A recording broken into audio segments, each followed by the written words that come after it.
Strength. Ravi అమ్మ, అమ్మ ఎంత మంచి. నాకు ఆమె ప్రార్థన చేస్తే ఎంత స్వస్థత ఉంటుందో తెలుసా? మీకు మా కుటుంబం ఎంతో మేలు పొందుకున్నారు అమ్మ. నాన్న అమ్మ, నాన్ను తిడుతుంటే నేను ఖచ్చితంగా ఊరుకోను. అది నా ప్రాణం మీదకి వచ్చినా సరే, నీతి కోసం. ఏయ్, అలా అనొద్దు సరేనా? పాపం వదిలేసేయి, వదిలేయి నాన్న. ఇంతకంటే ఎక్కువే పడ్డాను. ఇదంతా ఒక లెక్కే కాదు మా.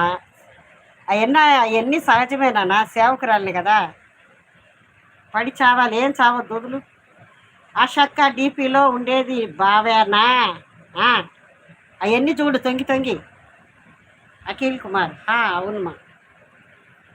ఒక మనిషిపై మనకు ప్రేమ, నమ్మకం, విశ్వాసం ఉన్నాయంటే నా మనిషి మీద ఒక్క మాట అన్నా కూడా విని ఊరికనే ఉండడం మగవాడి లక్షణం కాదు.